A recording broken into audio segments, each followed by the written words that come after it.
घर के खाली रसोई घर में खड़ी मीरा अपने पति राघव की ओर निराशा और क्रोध भरी नजरों से देख रही है।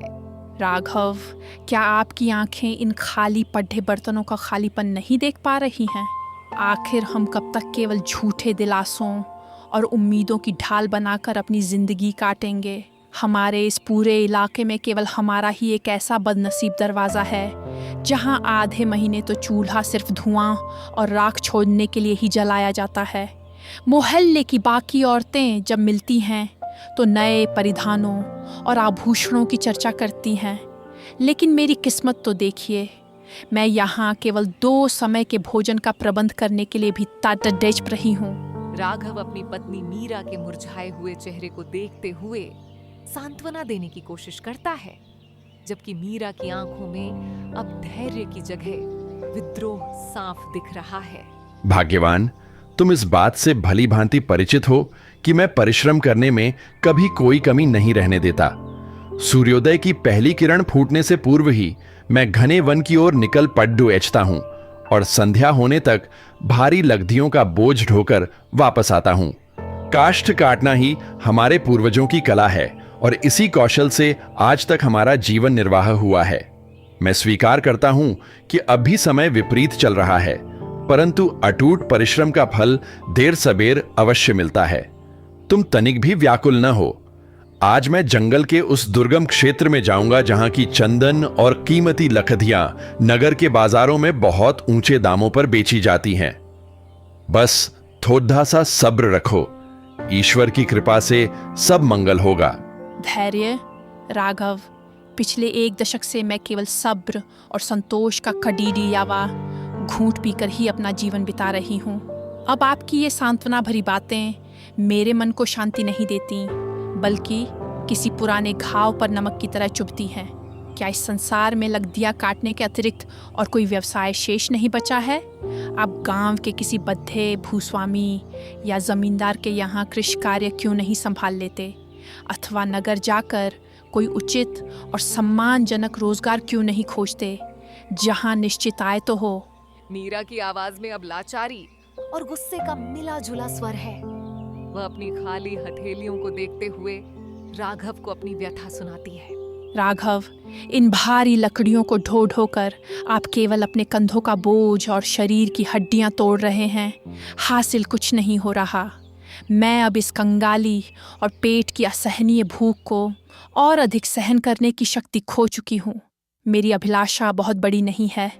मैं तो बस इतना चाहती हूँ कि कम से कम हम दोनों रात्रि में चैन की नींद सो सकें। मुझे उस खौफ से मुक्ति चाहिए कि कल की सुबह होते ही हमारे भोजन का प्रबंध कैसे होगा और हम क्या खाएंगे। राघव अपनी पत्नी की आंखों में आंसू और चेहरे पर थकावट देखकर अंदर से टूट जाता है और अपना कुल्हाड़ी एक ओर रख देता है। उचित है भाग्यवान, तुम्हारी पीड़ा अब मुझसे देखी नहीं जाती। यदि तुम्हें ऐसा प्रतीत होता है कि मेरा यह कठिन परिश्रम हमारे परिवार के लिए पर्याप्त नहीं है, तो मैं तुम्हारी प्रसन्नता हेतु अपना मार्ग बदलने को तैयार हूं।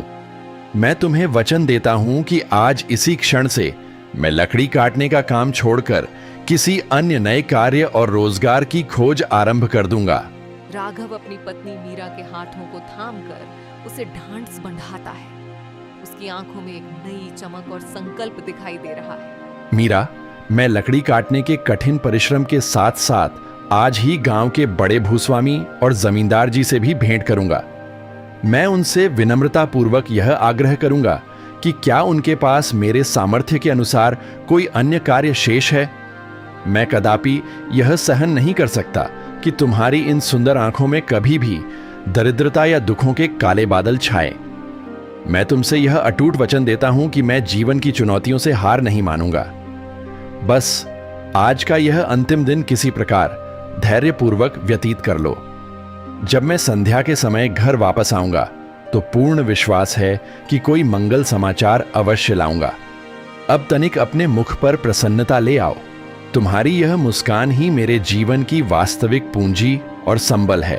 तभी अचानक घर के जीर्ण शीर्ण लकड़ी के द्वार पर किसी की कोमल दस्तक सुनाई देती है। राघव उठकर बाहर जाता है, जहां एक वृद्ध तपस्वी खड़े हैं जिनका मुखमंडल शांत और आंखें ओजस्वी हैं, परंतु शरीर अत्यंत क्षीण प्रतीत हो रहा है। पुत्र, क्या इस तृषित और थके हुए राही को अपनी प्यास बुझाने के लिए तनिक शीतल जल प्राप्त हो सकता है? मैं कई कोस की दुर्गम यात्रा पूर्ण करके यहाँ तक पहुंचा हूँ और अब मेरी यह दुर्बल देह मेरा साथ छोड़ाती प्रतीत हो रही है। मेरा कंठ पूरी तरह शुष्क हो चुका है और पैरों में भीषण छाले पर डीडीएच गए हैं। यदि तुम्हारे पास सामर्थ्य हो और तनिक अन्न का भाग शेष हो तो इस वृद्ध याचक को दान स्वरूप अर्पण कर दो। मुझे किसी राजसी व्यंजन या 56 भोग की लालसा नहीं है, बस भोजन का एक निवाला मिल जाए ताकि मैं अपनी शेष यात्रा की शक्ति संचित कर सकूं। साधु महाराज की सौम्य वाणी सुनकर राघव की आंखों में जल भर आता है। वह हाथ जोड़कर अत्यंत विनम्र भाव से उनके चरणों में झुक जाता है। पुत्र, निश्चिंत रहो, विधाता तुम्हारी इस निस्वार्थ सेवा को अवश्य स्वीकार करेंगे। तुम्हारी दयालुता का फल तुम्हें शीघ्र मिलेगा और तुम्हारे घर के अन्न भंडार सदैव धन धान्य से परिपूर्ण रहेंगे। मेरा आशीर्वाद सदैव तुम्हारे साथ है। प्रणाम महात्मा जी। आपका मेरे इस निर्धन की चौखट पर पधारना मेरा परम सौभाग्य है। किंतु महाराज, मैं अत्यंत दुविधा और लज्जा में हूं। मैं आपको किस मुख से यह सत्य बताऊं कि मेरे पास आपको अर्पित करने के लिए अन्न का एक दाना भी शेष नहीं है। हम स्वयं भी कल से निराहार हैं और भूख से व्याकुल हैं। मेरी इस जर्जर कुटिया में केवल रिक्त पात्र और दरिद्रता का ही बसेरा है। परंतु प्रभु, मैं आपको अपने द्वार से प्यासा कदापि नहीं जाने दूंगा। मैं अभी भीतर से आपके लिए शीतल जल लेकर आता हूं। आपको भोजन न करा पाने का मुझे हृदय से अत्यंत पश्चाताप है। कृपया इस दीन को क्षमा कर दीजिएगा। हे पुत्र, तुम तनिक भी शोकाकुल मत हो। दान और पुण्य करने के लिए केवल स्वर्ण या धन की आवश्यकता नहीं होती, बल्कि उसके लिए एक उदार मन और शुद्ध भाव की आवश्यकता होती है।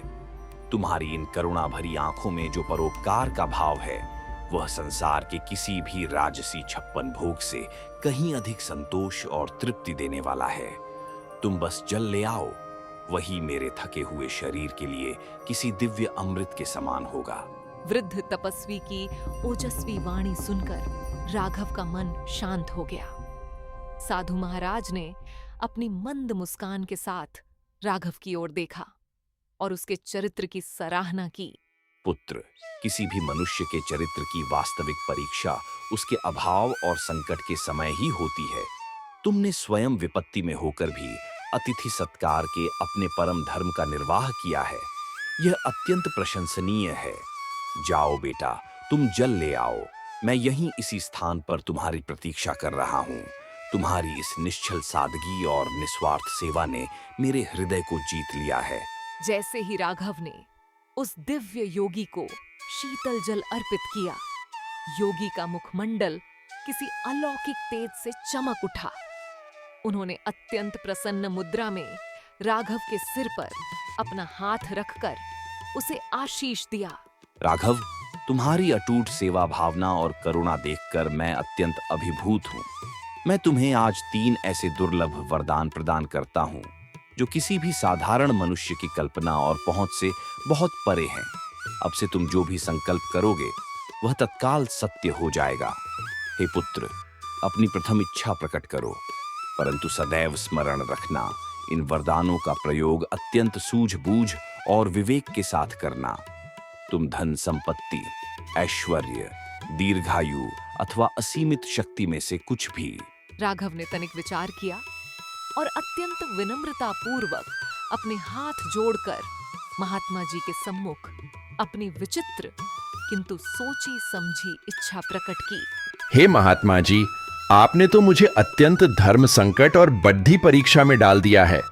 सत्य तो यह है कि मेरी आवश्यकताएं बहुत अधिक हैं और मांगने को संसार का सारा वैभव पड्ढा है, किंतु मैं अपनी बुद्धि और विवेक का उचित प्रयोग करना चाहता हूं।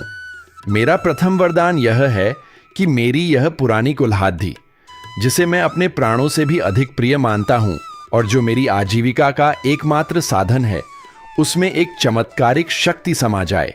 जो भी व्यक्ति मेरी अनुमति के बिना इसे स्पर्श करे, वह इसे तब तक न छोड़ पाए जब तक मैं आज्ञा न दूं, और यदि कोई इसे चलाना आरंभ करे तो वह निरंतर कार्य करता रहे और तब तक न रुके जब तक मैं उसे रुकने का आदेश न दे दूं। क्या आप मुझे ऐसा विलक्षण वरदान प्रदान कर सकते हैं? मुझे पूर्ण विश्वास है कि भविष्य में यह शक्ति मेरे बहुत काम आएगी। महात्मा जी राघव की यह अनोखी और रहस्यमयी मांग सुनकर तनिक चकित हुए, परंतु उनके चेहरे पर एक मंद मुस्कान आ गई। पुत्र, तुम्हारी यह मांग अत्यंत विचित्र और निराली है। साधारण मनुष्य तो स्वर्ण और संपदा के पीछे भागते हैं, पर तुमने एक साधारण औजार को चुना है। खैर, मेरे वचन के अनुसार तथास्तु। आज से तुम्हारी यह कुल्हाड़ी पूरी तरह तुम्हारी आज्ञा की दास हो गई है। अब विलंब किए बिना अपनी दूसरी अभिलाषा प्रकट करो। स्मरण रहे, तुम्हारे पास अब केवल 2 ही अवसर शेष हैं। विचार कर लो, क्या तुम्हें स्वर्ण से भरी खदानें चाहिए या फिर ऐसा भव्य प्रासाद जो बादलों की ऊंचाइयों को स्पर्श करता हो? संसार का प्रत्येक सुख और ऐश्वर्य तुम्हारे चरणों में झुक सकता है। बस एक बार अपने हृदय की बात कहो और फिर विधाता का चमत्कार देखो। राघव ने अपने घर के कोने में पडढ़ी, एक पुरानी और जर्जर लकड़ी की कुर्सी की ओर संकेत किया और शांत भाव से अपना दूसरा वरदान मांगा। हे ऋषिवर, अपनी दूसरी इच्छा की पूर्ति के लिए मैं इस जीर्ण शीर्ण लकड़ी की कुर्सी को चुनता हूं। मेरी यह विनती है कि जो कोई भी व्यक्ति एक बार इस कुर्सी पर विराजमान हो जाए, वह मेरी अनुमति के बिना अपनी जगह से तिल भर भी न हिल सके। वह इस आसन से कुछ इस प्रकार चिपक जाए जैसे पत्थर पर उकेरी गई अमिट लकीर हो। फिर चाहे वह संसार का कितना ही शक्तिशाली या बलवान पुरुष क्यों न हो, मेरी मर्जी के बिना उसका इस स्थान से उठ पाना सर्वथा असंभव हो जाए। बस प्रभु, मेरी यही दूसरी लघु विनती स्वीकार करें। महात्मा जी ने राघव की बुद्धिमानी और उसके दूरदर्शी विचारों को देखकर एक गहरी सांस ली। उन्हें आश्चर्य था कि यह युवक सांसारिक सुखों के स्थान पर ऐसी वस्तुओं को चुन रहा है जो सुरक्षा और नियंत्रण का प्रतीक है। राघव, तुम्हारी दूरदर्शिता किसी साधारण मनुष्य के समान नहीं है। तुम भौतिक सुखों से ऊपर उठकर सोच रहे हो। वचनबद्ध होने के कारण मैं तुम्हें यह वरदान भी प्रदान करता हूं। अब तुम्हारे पास अंतिम और तृतीय वरदान का अवसर शेष है। एक बार पुनः गहन चिंतन कर लो। क्या तुम अपनी इस दरिद्रता और अभावपूर्ण जीवन को सदैव के लिए समाप्त नहीं करना चाहोगे? क्या तुम्हें स्वयं के लिए लंबी आयु और निरोगी काया की अभिलाषा नहीं है? यह अंतिम क्षण है। इसके पश्चात मैं ओझल हो जाऊंगा और फिर कभी हमारी भेंट नहीं होगी। अपनी अंतिम इच्छा प्रकट करो और अपने भाग्य का निर्णय स्वयं अपने हाथों से लिखो। राघव ने अपने कंधे पर लटके उस पुराने और फटे हुए चमड़े के थैले को हाथ में लिया और अडिग विश्वास के साथ महात्मा जी की ओर देखा। हे महात्मा जी, मेरी तीसरी और अंतिम अभिलाषा यह है कि मेरा यह जो चर्म का पुराना थैला है, इसके भीतर मैं अपनी इच्छा से जो कुछ भी डाल दूं, चाहे वह बहुमूल्य स्वर्ण हो, कोई भौतिक वस्तु हो या फिर कोई जीवित प्राणी, उसे मेरी आज्ञा और मेरे हाथों के अतिरिक्त संसार का कोई भी दूसरा व्यक्ति बाहर न निकाल सके। वह वस्तु इस थैले में पूरी तरह सुरक्षित और कैद हो जाए। बस प्रभु, यही मेरी अंतिम प्रार्थना है। इसे स्वीकार कर मुझे कृतार्थ करें। राघव ने अपने पुराने थैले को कसकर पकड़ते हुए साधु महाराज की ओर देखा। उसकी आंखों में एक गुप्त संतोष और भविष्य की योजना साफ झलक रही थी।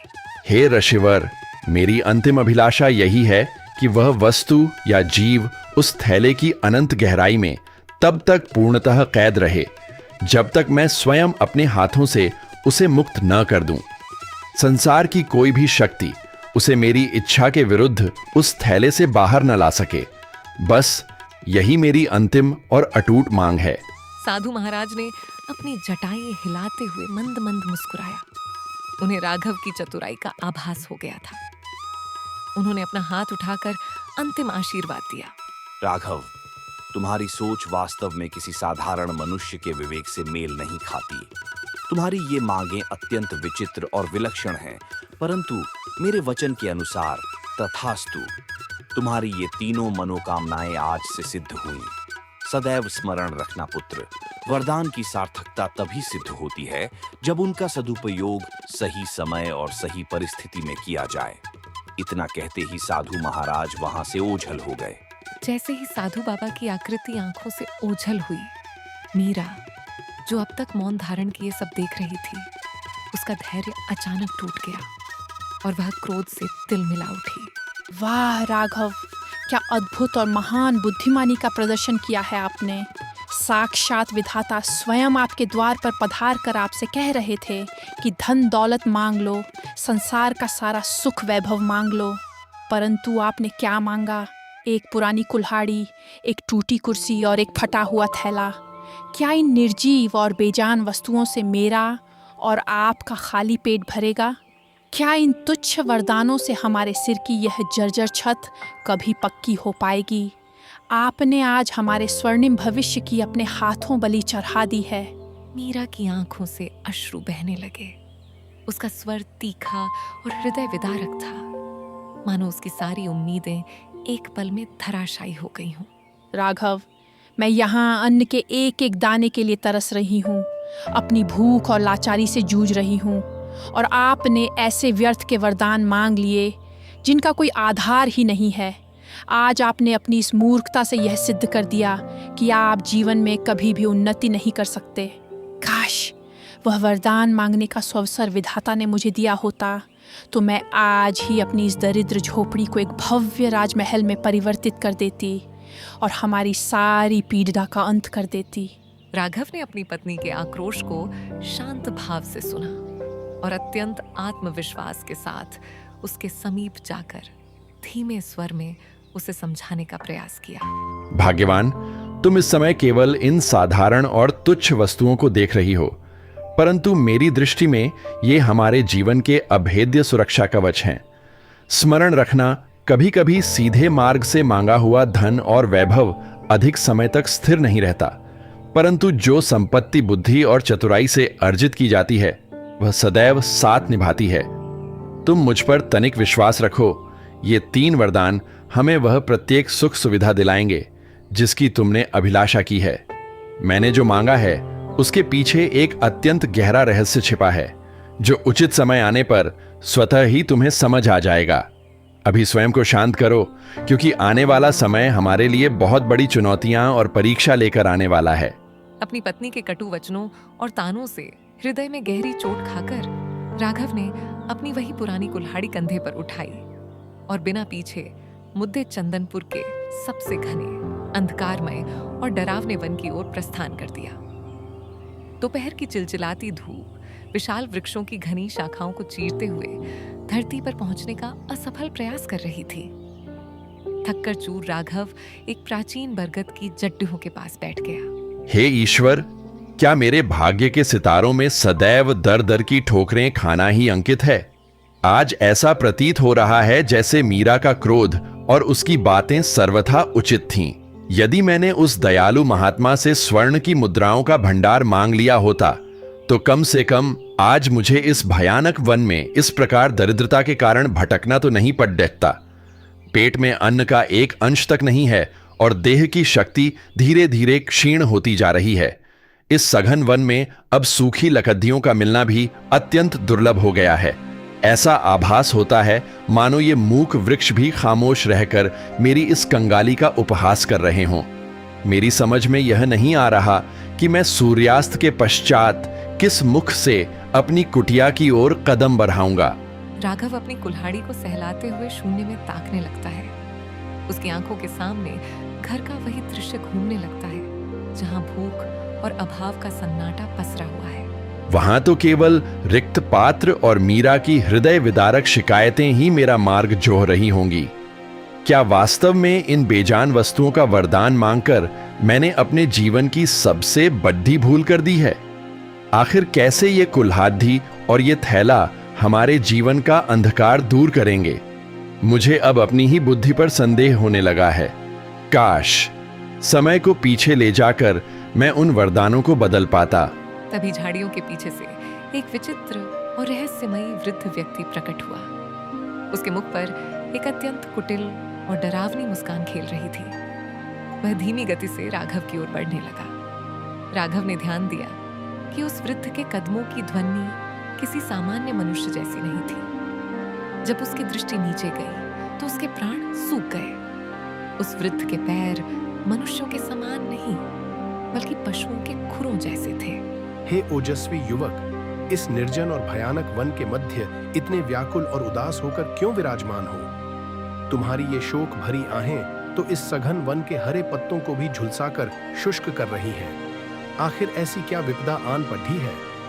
क्या तुम्हारी अर्धांगिनी ने तुम्हें गृह से निष्कासित कर दिया है, अथवा यह दरिद्रता का प्रेत तुम्हारा पीछा छोड़ाने का नाम नहीं ले रहा?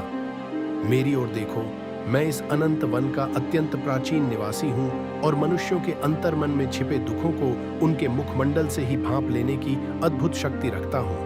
वह विचित्र प्राणी राघव के और भी समीप आ जाता है।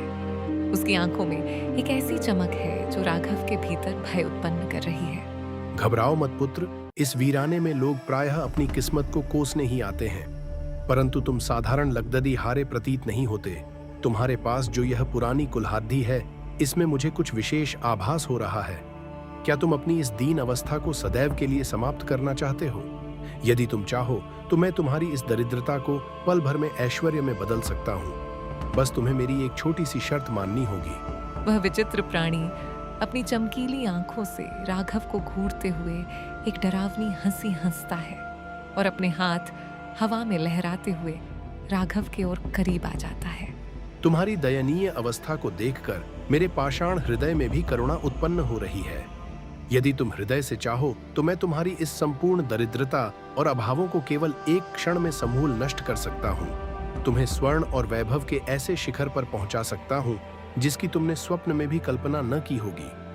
बस इसके बदले तुम्हें मेरी एक अत्यंत लघु शर्त स्वीकार करनी होगी। बताओ युवक, क्या तुम वास्तव में अपनी इस फूटी हुई किस्मत की लकीरों को सदैव के लिए परिवर्तित करना चाहते हो?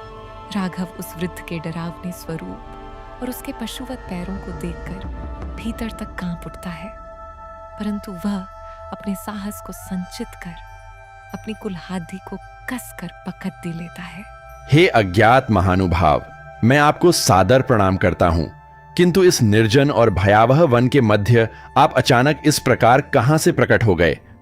और आपको यह झांत कैसे हुआ कि मैं अपनी अर्धांगिनी के कटु वचनों से आहत होकर यहां एकांत में बैठा हूं? आपकी रहस्यमयी बातें सुनकर मुझे अत्यंत विचित्र और संदेहास्पद आभास हो रहा है। और यह आपके पैर, आप कोई सामान्य मानव तो कदापि प्रतीत नहीं होते। कहीं आप वही मायावी और छली दानव तो नहीं जिसकी डरावनी कथाएं हमारे पूर्वज सुनाया करते थे? वे कहते थे कि आप जैसे लोग निर्दोषों को लोभ के जाल में फंसाकर उनका सर्वस्व छीन लेते हैं। मुझे आपसे संवाद करने में अत्यंत भय लग रहा है। फिर भी मेरी इस जिज्ञासा का समाधान कीजिए कि वास्तव में आपका सत्य क्या है और आप मुझसे क्या अभिलाषा रखते हैं। वह वृद्ध अपनी डरावनी हंसी से पूरे जंगल को गूंजा देता है। अचानक उसका स्वरूप और भी विशाल और भयानक हो जाता है। उसकी आंखें अंगारे की तरह दहकने लगती हैं। हा हा हा, लकड़हारे, तुम तो अत्यंत चतुर और बुद्धिमान निकले। हाँ, तुमने सत्य को पहचान लिया है। मैं ही इस मायावी और अंधकारमय साम्राज्य का अधिपति हूं, परंतु तुम्हें भयभीत होने की कोई आवश्यकता नहीं है। मैं यहां तुम्हें कोई शारीरिक क्षति पहुंचाने नहीं, अपितु तुम्हारी इस खाली झोली को कुबेर के खजाने से भरने आया हूं। मेरी ओर देखो, मेरे पास स्वर्ण मुद्राओं से लबालब भरी हुई ये 3 थैलियां हैं। इन्हें अभी स्वीकार करो और अपनी पत्नी के प्रत्येक अपूर्ण स्वप्न को पूर्ण कर दो। उत्तम व्यंजनों का भोग लगाओ, बहुमूल्य परिधान धारण करो और अपनी उस जर्जर झोपड़ी के स्थान पर एक भव्य राजप्रासाद खड्डा कर लो। इसके बदले में मेरी बस एक अत्यंत लघु शर्त है। आज से ठीक 1 वर्ष पश्चात तुम्हें स्वेच्छा से मेरे साथ मेरे लोक में प्रस्थान करना होगा और सदैव के लिए मेरी दासता स्वीकार करनी होगी। एक संपूर्ण वर्ष की पूर्ण स्वतंत्रता और यह असीमित वैभव। विचार कर लो लकड़हारे, यह सौदा किसी भी दृष्टिकोण से बुरा नहीं है। राघव उस मायावी दानव की धूर्तता को तुरंत भांप गया। उसे समझ आ गया कि यह शैतानी शक्ति उसे क्षणिक सुख का लोभ देकर उसके प्राणों और उसकी स्वतंत्रता का सौदा करना चाहती है। राघव ने अपनी जादुई कुल्हाड़ी पर अपनी पकड़ और मजबूत कर ली। यह दुष्ट दानव मुझे अपने मायाजाल में फंसाने का षड्यंत्र रच रहा है। इसे कदाचित यह झात नहीं है कि मेरे पास महात्मा जी का दिया हुआ वह वरदान है जो बड़े बड़े शूरवीरों को भी परास्त कर सकता है। मुझे अत्यंत सावधानी से अपनी बुद्धि का प्रयोग करना होगा ताकि मैं इसके चंगुल से बच सकूं और इसे सबक भी सिखा सकूं। राघव के मन में एक तीव्र द्वंद्व छिड़ गया। एक ओर उसकी स्वतंत्रता थी और दूसरी ओर मीरा के वे कड़वे शब्द जो उसके हृदय को छलनी कर रहे थे। उसने मन ही मन निश्चय किया कि अब भी इस संकट से निकलने के लिए धन स्वीकार कर लेना ही उचित है। हे वन के अधिपति, आपकी तर्क संगत बातों में सच्चाई है। इस प्रकार निरंतर क्षुधा से व्याकुल होकर तिल तिल मरने से तो कहीं उत्तम यही है कि आगामी 1 वर्ष तक सम्राटों के समान वैभवशाली जीवन व्यतीत किया जाए। मेरी अर्धांगिनी को सदैव मुझसे यही परिवाद रहता है कि मैं उसकी आवश्यकताओं की पूर्ति करने में सर्वथा असमर्थ हूं। कम से कम इन स्वर्ण मुद्राओं के माध्यम से उसे 1 वर्ष की असीम प्रसन्नता और सुख तो प्राप्त हो सकेगा। यद्यपि मेरे मन में यह भय अवश्य व्याप्त है कि 1 वर्ष पूर्ण होने पर जब आप मुझे लेने पधारेंगे तब मेरे परिवार का रक्षण कौन करेगा। किंतु वर्तमान की विवशता भविष्य के भय से कहीं अधिक प्रबल है। मैं आपके इस अनुबंध को स्वीकार करता हूं। मुझे वे स्वर्ण से परिपूर्ण थैलियां प्रदान करें ताकि मैं अपनी इस दीन अवस्था का अंत कर सकूं। मैं वचन देता हूं कि अवधि पूर्ण होते ही मैं आपके साथ चलने के लिए तत्पर रहूंगा। मायावी राक्षस के चेहरे पर एक भयावह और विजयी मुस्कान फैल गई। उसने तुरंत स्वर्ण की थैलियां राघव के चरणों में डाल दी, ये जानते हुए कि उसने एक और मानव को अपने जाल में फंसा लिया है। मायावी राक्षस ने अपनी कुटिल हंसी से पूरे वातावरण को गूंजा दिया और अपनी जादुई शक्ति से स्वर्ण मुद्राओं से लबालब भरी 3 विशाल थैलियां राघव के सम्मुख प्रकट कर दी।